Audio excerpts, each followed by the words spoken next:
All right, then. It's the final spear preview. Two-handed spears, new weapon preview, and I've got some bad news, guys. I mean, look at this Revenant stuff. This Revenant stuff is absolutely incredible. It's epic. Look at this. We've got loads of dark energy all over the place from the mist. We're fighting this branded NPC. We've got some melee Condi weapons. Maybe, you know, throw that in there with the short bow. Throw it in there with that. We've got some mines appearing here. Very exciting. Mesmer and Elementalist coming up, and... Oh, no. I'm going to have to pause this. I actually just want to... I'm so sorry, guys. I'm so sorry to the Elementalist mains out there. You know, I know that everyone was really excited, obviously, for a ranged weapon, right? This is what the Ele mains have been crying out for. You know, they got pistol. And I'm afraid pistol's going to have to suit you for your ranged weapon. Elementalist Spear is fully melee. It is completely melee. In fact, it's shorter range than almost anything I have ever seen before. And, like, this is just... It doesn't even look good. It doesn't even look cool. You know, like, you can really see that the editor, they knew that this was scuffed. They just didn't go all out to make this look awesome whatsoever. They knew that the Firewoods aren't going to like this one. But, oh, wait. No. I mean, that was the most obvious bait ever. But it's right, guys. We've got ranged. Look, this video is so good. This is actually one of the best pieces of promotional material they've ever done. Check this out. We've got ranged spear. Don't let that AoE fool you. We are throwing volcanoes at people. We're throwing water at people. And we are throwing rocks at people. Full range spear for Elementalist, guys. Look how cool this looks. It looks incredible. I lied to you. I baited you all. Look at that. You can be a fire wizard. You can be a mud sage. And we got Mesmer here at the end. Kind of what I was expecting to. It's melee. It's AoE. Melee cleave for our Mesmer in the mix here, guys. We love to see that. We really do. It's fantastic stuff. And there it is. That's the, you know, a little bit less spectacular than the Ellie one. You know, we'll say that. Whoa! Look at that music flourish at the end there. Very exciting. Pre-purchase now, guys. That's going to get the Elementalist players, like, frothing at the mouth. Look at this. God. I actually want to spend a bit more time talking about this because this video is so good. Look at the effects here. You can really see that they went all out with a lot of these effects, kind of on the Rev 1 too, right? With all these like crazy swirl effects. A little bit like Scepter, except not quite as ridiculous. Kind of putting down these kind of mines that people can tread on there as well. You know, there's a big AoE thing that's kind of, well, look, have fun in meta events. If you got like a bunch of these guys, a bunch of these spear users, and I think all the spears are like this, but have fun in a meta event with like 50 of these going off at the same time. It's going to be absolutely ridiculous. I do actually think this is something they have to be a little bit careful of, actually. They do need to think about this a little bit, I think. With the visual effects, because they are insane on a lot of these weapons, especially Ellie. Like, the Ellie ones are crazy with the visual effects. So that giant tornado and stuff. I really hope that they've thought about this and it's not going to completely overwrite all the boss attacks and stuff like that. Otherwise, this could be really problematic. There's already a couple of effects that kind of do this. Stuff like the Sandstorm Shroud on Scourge, stuff like the Untamed Staff weapon, Glue Shot, right, on NGE Pistol, right, that kind of overwrites mechanics, looks really weird. Or, you know, all the infamous kind of green cloud of the Untamed as well. I do what they've thought about this, because I have to say, this looks spectacular, but I think it could be potentially an issue if it does end up covering literally every AoE that's going on there. But, you know, look, hey, look, at least when you die and go into Downset on Ellie, it's going to look cool while you're doing it. And I've got to say, mechanically, these are actually pretty interesting too. I wouldn't say they saved the best till last. I think actually all of the spears are quite strong. I will say that Ellie was... I think they saved this one for last on purpose. It is quite spectacular. You know, I have to say, if you're an Ellie main and you've been kind of looking for that kind of caster experience, I really think this is going to give you that. Like, we'll get into that a little bit later, obviously.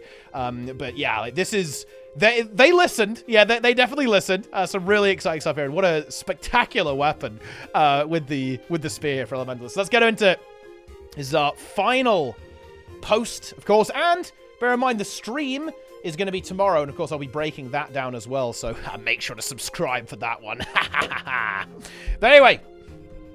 let's go ahead and get on into it. Spears bring clarity to Mesmer. So the big mechanic here is that this key ability, the second skill, so basically the not the auto attack, but the second one, number 2, Mind the Gap. You'll channel energy into your spear and swing it around in a circle, kind of like this, I assume. This skill is special because you'll want to hit enemies with the outer edge of the effect. So it's kind of like 2 AoEs, like a one in the middle and then a donut kind of wrapping around it. And if you hit people with the donut, you'll do more damage and you gain the mechanic of this weapon, which is called Clarity. Clarity allows you to imbue the next pattern you create, nice roleplay here, with stronger magic. And the next ability you use is going to be empowered. I actually really like this because I think kind of part of the spear fantasy is almost kind of keeping your distance in a way. So not just a melee or range experience, but you kind of poke people at range, kind of like back off and prod people, and you're kind of outranging them in a way, like they're maybe swinging at you with a sword, and then you're kind of like, ooh, you dance backwards and prod them, right? It's a cool bit of roleplay, I think. Actually, and I think it'll be fun to play around, right? Kind of this combo style, like you go for 2, then you use another skill, another 2, another skill. It'll probably have a very low cooldown to kind of facilitate that type of gameplay, actually.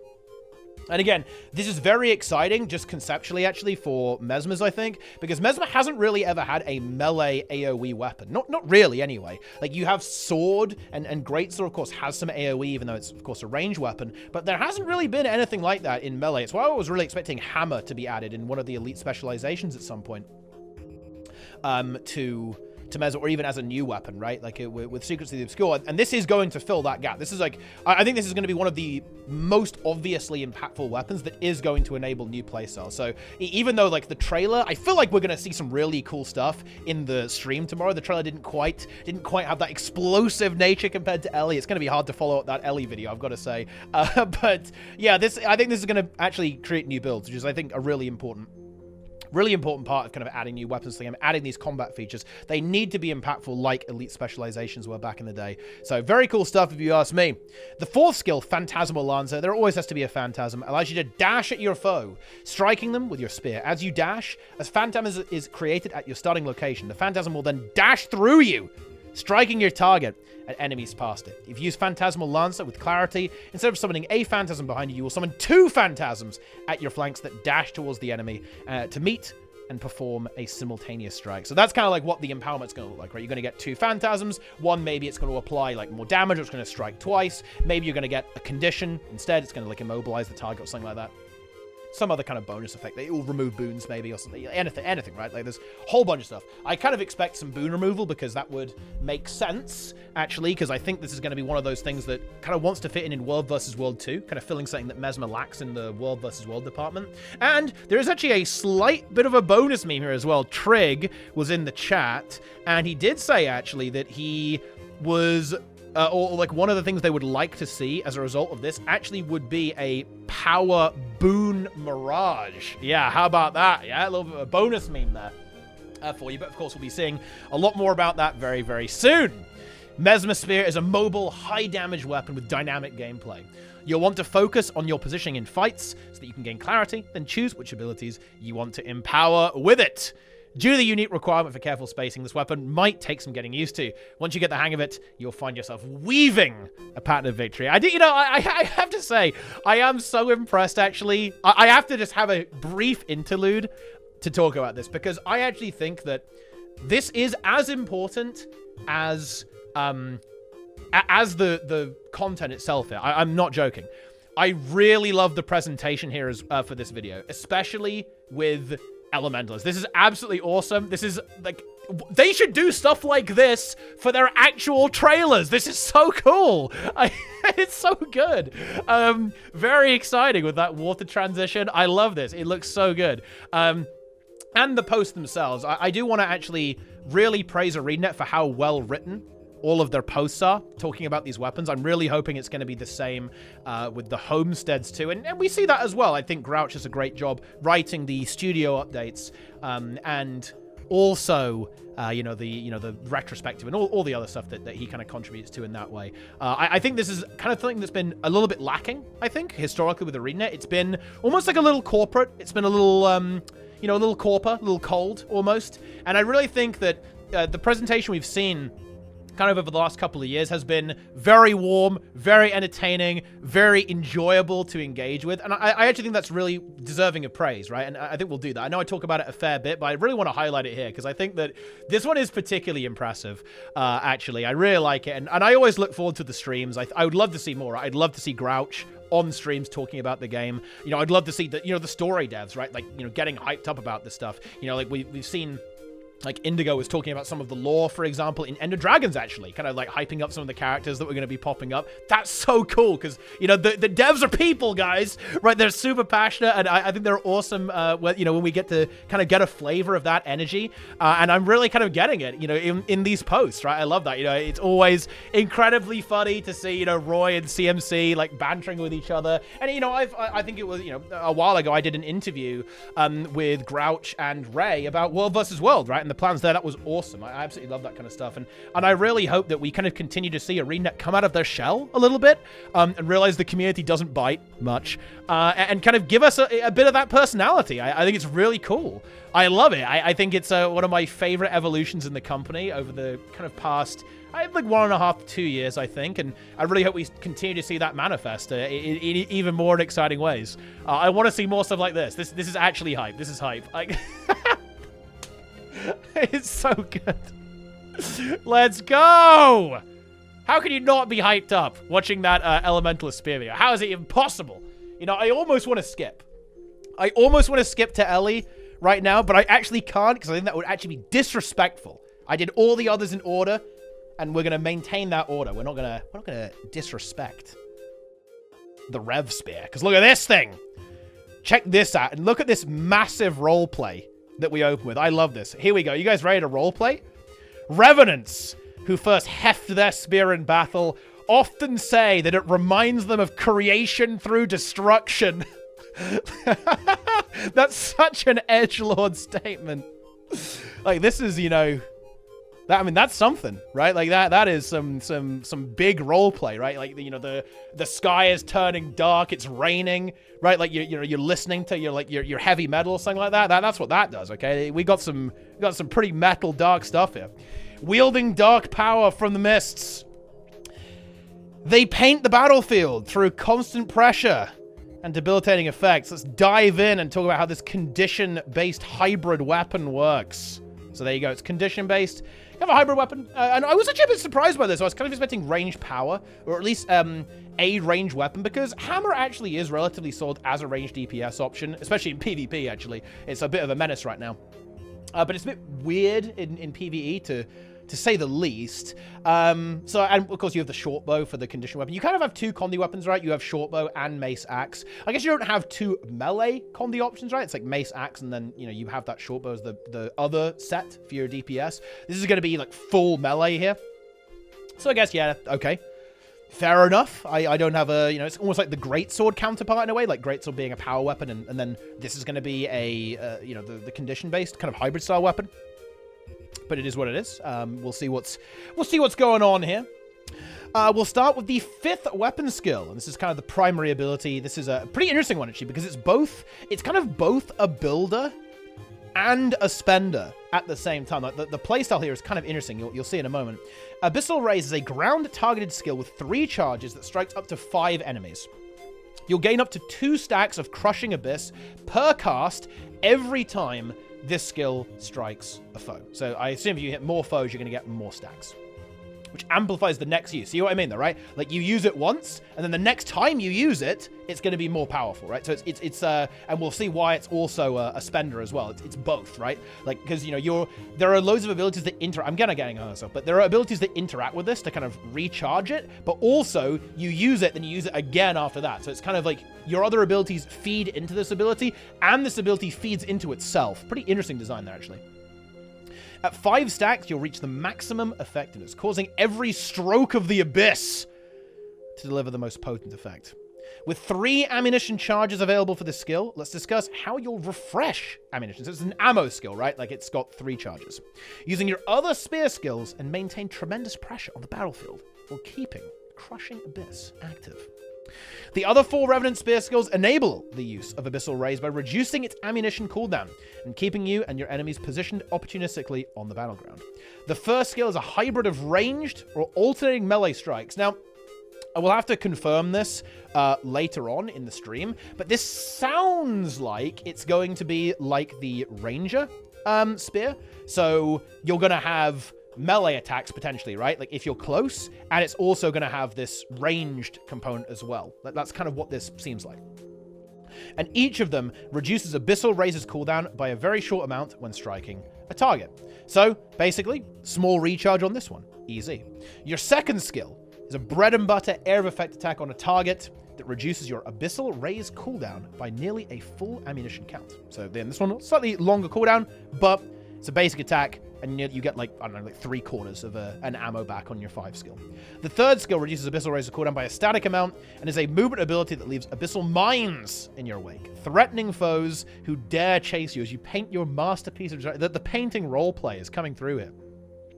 And the fourth skill serves as a delayed area crowd control ability to help you land the most optimal damage as enemies attempt to flee your gaze. So there's like some AoEs that this has got, so you'll kind of like whack them with a CC and then boom, you'll unleash, right? And this is going to be a really interesting playstyle, right? Because you're going to be 5 is going to be like your main attack almost. That's, I imagine, where a lot of your damage is going to come from. But all of your other abilities are almost like a setup for that. And then you also want to chain the 5 skill together. So there's some pretty interesting nuance here, I think, actually, with how this weapon actually lines up mechanically, right? Because you have these builders that feed into your Abyssal Rays, but the Abyssal Rays then feeds into itself too, and there's a lot of setup there, right? You want to build up these stacks, then maybe you want to CC your opponent, and then boom, you hit them with like the Giga one, like the fully charged, that one do like mega damage. Pretty interesting, actually. I think that it's going to feel quite different, actually, as a weapon. That's for sure. So yeah, with all these new spear abilities coming in hot, we're excited to watch the masterpieces you create on the battlefield. Happy raising! Let's go! Very nice. That's what we love to see. And yeah, you can kind of see some of these abilities were in the highlight as well. Oh, that's convenient. It was looping around there. You can see like the mines. This foolish NPC walking directly into the mines. And I assume that's the Abyssal Rays too, that you can kind of charge up to be even more powerful potentially. But yeah, very interesting. So it looks like it might have like a little bit of a range component to it as well. That kind of hybrid element that was being talked about there. Pretty cool stuff, actually. Like the Rev one, also, as you can see, quite visually spectacular, right? There's a lot going on there. That's for sure. Yeah, look at that. That kind of pillar of darkness erupting out. Some cool effects on all of these, actually. And yeah, well, we're going to have to go there now. Here we go. We arrive at Elevated. Look at that char go. Look at what a good pose. Elementalist Spear, etching for power. So, I honestly love this. I love that they baited everyone by having kind of a point-blank AoE, because I feel like you could maybe get tricked into thinking it's going to be melee, but believe me, it is absolutely not. So, the Elementalist wields a spear as a long-range power damage. Oh yeah, we're ticking all the boxes. Weapon capable of conjuring powerful elemental forces such as volcanoes, whirlpools, and lightning storms. Really cool roleplay there. That's actually really nice. The spear has a couple of minor defensive tools, but is primarily focused on damage and crowd control, leading to a glass cannon style of play that will be more comfortable when you're unleashing spells from a distance rather than ending up in the thick of combat. And kind of actually on a meta level here, I actually think this is a really healthy thing to have in the game. Like, ranged damage builds kind of don't really exist that much in Guild Wars 2. It's very melee oriented in general. Like, most weapons are actually melee, right? If you go through the list, you'll find that. So I think adding kind of weapons that are designed to function well at ranged is good. Of course, there can be some balance issues there, but the fact that this is more of a glass cannon, I think actually mitigates that, right? One of the reasons why, people are going to bring up Virtuoso and Scourge as being very problematic, and they're right to do so. But the reason those are problematic is because those are some of the tankiest and highest utility classes in the game, right? Like, that's why that's imbalanced. Having range damage is not necessarily imbalanced as long as it's not out of control. And yeah, the nerds are going to say, yeah, Vert is a bit overpowered. And that is true, okay? The numbers are also quite high on that one, to say the least. But you get my point, right? Like, the point is that as long as you don't have everything packaged in, like the tankiness and the utility and the damage, then yeah, it's okay to have a range build. And I think it's important that there are options that are like this. that kind of do offer not only this different playstyle, but also this kind of different role that is relatively uncommon in Guild Wars 2. So I'm very glad to see them go in this direction. Like, all memes aside, as much as I admit it, I would have found it very fun if they'd given Ellie a melee weapon. You know, I would have enjoyed reading those forum posts. I would have enjoyed reading those Reddit threads. This is a good design decision. I like where they're going with this. So let's get into it. Starting things off with the 4th air achievement skill, we have Twister, a ranged, ground-targeted area of effect skill that unsurprisingly creates a twister at the location that damages and inflicts vulnerabilities on enemies in the area. This skill, as well as the 4th weapon skill and other achievements, has an additional effect against enemies that are within a smaller radius near the spell center, rewarding precise placement. That's actually a really cool mechanic, actually, because now, you know, you're gonna have to, like, well, obviously in PvE this is not gonna be too much of an issue, right? You just have to, like, land it on the boss, basically, and bosses typically have big hitboxes, so you'll be alright. Kind of a cool skill test here as well, I think, for not only for PvE, but also for PvP as well. I'm almost like a little bit spooked by this, because if this lets you do the instant cast tracking, basically there's a setting in game that allows you to place AoEs at the end of their cast rather than at the start. This means, you know, you could maybe be able to land this pretty damn consistently, right? Like, which is, you know, a little bit spooky, but we'll see how that actually kind of plans out, especially because some of these effects are quite powerful, as you can see here, right? When Twister strikes enemies near its center, it will also bring those enemies up to float in the air. That's, you know, that's a very powerful crowd control effect, actually. So yeah, we'll see if those are equally as strong on the other weapons. Bear in mind, Ellie is getting a lot of skills. Bear this in mind, right? Ellie is getting juiced. 5 skills per achievement, even more for Weaver, obviously. And as we're about to see a little bit later on, actually, the 5th skill on these weapons also have some really interesting functionality attached to them, actually. Kind of very, very mage-focused functionality, actually, that I think Fire Wizard fans are going to be happy with this. Next up is Harden, the 3rd Earth achievement skill. That's right, guys. You asked for it. We are finally bringing Metapod gameplay to Guild Wars 2. I know the Ellie mains have been clamoring for this for years. You know, they've been like, oh my god, I want to be a Metapod. And now that can be you. Enjoy. Grants the user barrier and also enhances their next strike from any spear skill to inflict daze on their enemy. And, you know, kind of a bit of a side thing here as well. This is obviously like a little bit of defensive utility, but I do kind of like this quite a lot, actually, in the sense that this is a weapon skill that might not necessarily be for damage, right? And I think this is something that Ellie struggles with in general when it comes to especially when it comes to PvE, is that you kind of have to commit all of your attacks to doing damage, and that kind of makes the utility a little bit clumsy sometimes. And having the ability to give yourself a little bit of barrier and have this kind of CC on demand in a way on your next spear skill, that's cool. I think that's a bit of design that perhaps Elementalist has strayed away from for a while that other classes haven't. That is why Ellie has this slight brittleness, like this, you know, this inflexibility that it can often have, especially in PvE. So that's, you know, I like that. The other 3rd slot weapon skills have some similarities. Each is a utility-focused skill that protects or empowers the user and grants boons. Bonus. Boons. It's just the same thing in this game. To their next spear skill. All of these skills also have a relatively short casting time, or none at all, which is important for today's final Elementalist sneak peek. Alright, here we go. The 5th weapon skill slot contains the most potent skill of each achievement, assuming you can fulfill the requirements. Each skill starts off in its base state, a quick cast that etches a spell circle onto the ground. That's kind of this big AoE you can see there. So you got baited, you thought it was melee. Into the ground. As an example, the fire skill, Etching Volcano, creates a spell circle that grants might to the Elementalist. The skill then flips over into Lesser Volcano, a ground-targeted spell that erupts to create several damaging strikes. Unlocking the skill's full potential requires the spell circle to be completed before reactivating the skill. To do so, the user must simply use 3 other abilities while standing inside the etched circle. And that's why it's important that they have a short cast time, so you can kind of very quickly, you can etch and then quickly use your other abilities, like your 2 skill, your 3 skill, 4 skill, and so on, to activate the ultimate bonus. Which, of course, in this case is going to be a Giga Volcano.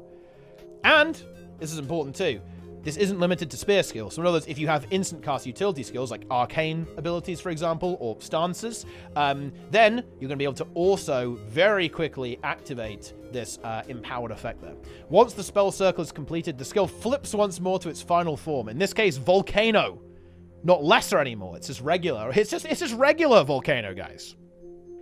Allowing the user to unleash the full potential of the effect. The full power of Volcano erupts for a longer period of time, creating additional damaging areas and inflicting more damage than its lesser version. Other achievements utilize the same etching process, but each has their own flavor and skill effects. You know, I think it would be really funny if they actually, you know, it'd be very base if, like, everyone was just Volcano. Like, water Volcano, air Volcano, rock Volcano. But I think that's not going to be the case. It looks like you're almost... just to kind of have a little bit of a guesstimate on this, it almost looks like, of course, you have this kind of volcano. Look at that. Look at that. Look, you can see it. Look at the volcano erupting out of the ground. Looks really cool, actually. This massive burst of lava. And it looks like you could maybe, like, summon, like, a giga tidal wave or something like that with the water there. You can kind of see all this, like, water and ice kind of, like, pushing forwards towards some kind of target there, being obscured here, like it's surging forwards like a big wave or something. This is gonna be sick. I'm not gonna lie. Like, I'm not gonna lie, it's actually insanely cool. Like, I would actually be surprised if Ellie Spear is not the coolest weapon that they add, or at least in like the top 3. I think it is gonna be very hard for this to not be insanely hype. I'm just gonna say it. I'm just gonna say it, guys. That's look, you know, let's see how well that ages, I guess. But it looks pretty damn cool. Yeah, this is the definition of it's an elite spec, but it's actually a weapon instead. Like, that is, you know, that is some hype stuff. It really is. In that regard. Wow. Really exciting stuff here, actually, with the Elementalist one. And, of course, I'm going to wrap this up here as well. Try speed yourself. You've got the beta coming up. That is very, very soon. It's going to be kind of next week at this point, of course. And we've got the live stream tomorrow. I'm going to be covering that. We're going to be watching it here live, of course. I'll do some commentary afterwards. And, of course, I'll probably do something on YouTube as well. So make sure that you subscribe for all of that. But I really hope you guys have enjoyed this little overview of spears here. Look at this. Look, you can see all the phantasms like prodding with their spear. It's very cool, actually. Very Phantom Lancer from Dota 2, actually. Definitely love to see that. Like the Mesmer one. I'm really looking forward to seeing the Mesmer one. I want to see more. Like, the only ones where I was a little bit like, oh, I want to see a bit more detail, I want to see a bit more juice, was absolutely, you know, was absolutely Warrior and Mesmer. I'm not saying those are going to be bad, by the way, but I want to see a bit more juice, and we're going to be seeing that tomorrow, of course, with that live stream. And definitely tune in, guys. It's going to be fantastic. It's going to be a load of fun with the devs hanging out and memeing, going crazy as they usually do. So definitely tune in for that, guys, and of course stay tuned on YouTube as well. But that's it for now, my friends. Thanks for watching. Really hope you've enjoyed this overview. Let me know what you think of the new spears. Which one is your favorite? Okay, did you secretly want melee spear for Ellie as well? Do you just want to see the Ellie main suffer? I mean, like, who doesn't at this point? You know what I mean, guys? But that's gonna be it for now. Thanks for watching, guys. Like, subscribe, do all of the sellout things like buying the game using the referral link, going on Patreon, joining the channel. Follow me on Twitch, subscribe on YouTube, like the video on 17 alts, but don't get caught doing that. That's probably not allowed. All that kind of good stuff. Take it easy, my friends. Hope you over there on YouTube enjoyed this. We'll see you next time.